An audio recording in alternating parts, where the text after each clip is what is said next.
Welcome to கிராஃப்ட்ஸ்வெல். நம்ம இப்போ பார்க்க போகிறது வந்து எம்போசிங் ஸ்டிச்சு. இதுக்கு வந்து நம்ம ஜர்தோசி வந்து இதில் 2 டைப் இருக்குதுன்னு சொன்னேன். இதுதான் அந்த 2 டைப். இது வந்து ப்ளைனாக இருக்கும், இன்னொன்று வந்து கொஞ்சம் கனமாக ஸ்ப்ரிங் மாதிரி இருக்கும். இந்த 2 தான் யூஸ் பண்ணுவோம். நம்ம மெயினாக இது 2 தான் யூஸ் பண்ணுவோம். ஓகே, இப்போ நம்ம வந்துட்டு இது எப்படி இருக்கும்னு சைஸ் பார்த்திங்கன்னா, இதில் வந்துட்டு ஹோல்ஸ் வந்து உள்ளக்குள்ள ஹோல்ஸ் சைஸ் வந்து வேரி ஆகும்.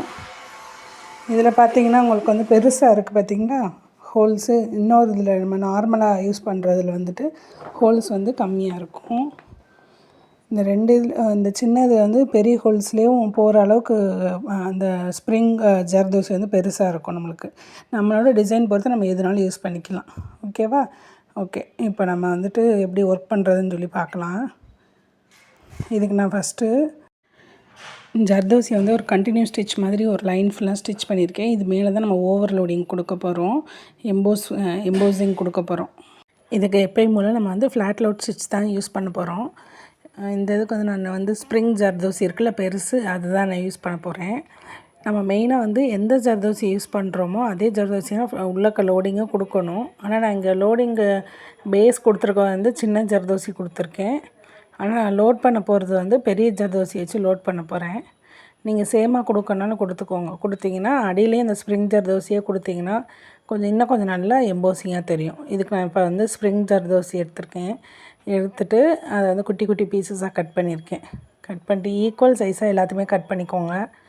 கட் பண்ணிவிட்டு எப்பயும் போல் ஸ்டெம் ஸ்டிச் கொடுப்போம்ல அதே மெத்தடு தான். ஸ்டெம் ஸ்டிச்சில் வந்து ஃபஸ்ட்டு மேலே உள்ள லோடுக்கும் கீழே அதுக்கு அடுத்து உள்ள லோடுக்கும் கேப் எப்படி இருக்குன்னா சென்டரில் தானே கொடுப்போம். இது வந்து அப்படி கிடையாது, ஒரே இடத்துல இருந்து தான் நம்ம வந்து லோட் பண்ணிட்டு வர போகிறோம். கீழே போய் லாக் பண்ணிட்டு அகெயின் மேலே போயிட்டு ஒரு ஸ்டிச் கொடுத்து ஒரு லாக், அகெயின் இன்னொரு பீஸ் எடுத்துகிட்டு அதையும் நம்ம கொடுத்து த்ரெட்டில் கொடுத்துட்டு, இப்போ நான் வந்து இதுக்கு வந்து 24 நம்பர் த்ரெட் நீடில் எடுத்திருக்கேன் துலிப்ஸில். ஃபஸ்ட் நான் 14 எடுத்து ட்ரை பண்ணேன், அது எனக்கு கரெக்டாக வரல, அதனால் நான் 24 கொடுத்துருக்கேன். உங்களுக்கு என்ன நீடில்னாலும் ஒர்க் பண்ணுறதுக்கு நீங்கள் கரெக்டாக இருக்கணும், கம்ஃபர்டபுளாக இருக்கணும். அந்த மாதிரி நீங்கள் வந்து ட்ரெயின் ஆகிக்கோங்க. எல்லா நீடிலுமே வச்சு நீங்கள் யூஸ் பண்ணி பாருங்கள். இதில் நான் அடுத்து வந்து உங்களுக்கு வந்து பீட்ஸ் நீடில் இருக்குல்ல, அயன் நீடில் இருக்கா, அதை வச்சு நான் உங்களுக்கு ஒர்க் பண்ணி காட்டுறேன். ஸோ நம்ம வந்துட்டு எல்லா நீடில் வச்சு நம்ம ஒர்க் பண்ணுறதுக்கு நம்ம வந்து ரெடி ஆகிக்கிறோம். அந்த மாதிரி இருக்கணும்.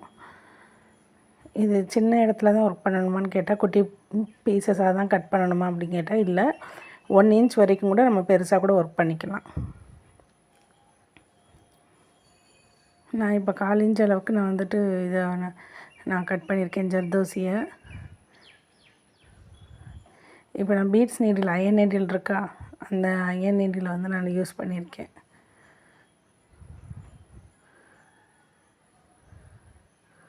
உங்களுக்கு செஞ்சு காட்டணுங்கிறக்காண்டி தான் நான் வந்துட்டு எல்லா நீடிலுமே வச்சு யூஸ் பண்ணுறேன். உங்களுக்கு எல்லா நீடிலையும் வச்சு ஒர்க் பண்ண வரல, ஏதோ ஒரு நீடில் தான் வருது அப்படின்னு நினச்சிங்கன்னா அதே நீடில் வச்சு கூட நீங்கள் ஒர்க் பண்ணி பாருங்கள். ஓகேவா? இப்போ வரிசையாக சேம் சைஸ் வச்சு நம்ம லோட் கொடுத்துக்கிறோம்.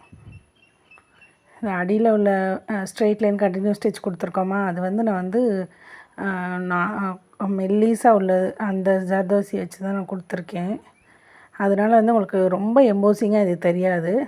இப்போ நீங்கள் அந்த ஒர்க் பண்ணுறீங்களா, குட்டி குட்டியாக கட் பண்ணியிருக்கீங்களா ஸ்ப்ரிங் ஜர்தோசி, அதையே நீங்கள் அடியில் லோடிங்க்கும் கொடுத்துட்டு மேலேயும் அந்த ஸ்ப்ரிங் ஜர்தோசி வச்சு நீங்கள் ஒர்க் பண்ணிங்கன்னா நல்ல பெருசாக உங்களுக்கு எம்போசிங்காக தெரியும். ஸோ இது எல்லாமே நம்மளோட கன்வீனியன்ட் தான். நம்மளுக்கு எந்த மாதிரி நமக்கு லுக் வேணும்னு நினைக்கிறோமோ அந்த மாதிரி நம்ம ஒர்க் பண்ணிக்கலாம். எல்லாமே நம்மளோட க்ரியேட்டிவிட்டி பொறுத்து தான். லாஸ்ட்டு ஃபைனலாக ஒரு எண்ட் நாட் போட்டு கம்ப்ளீட் பண்ணிக்கிறணும்.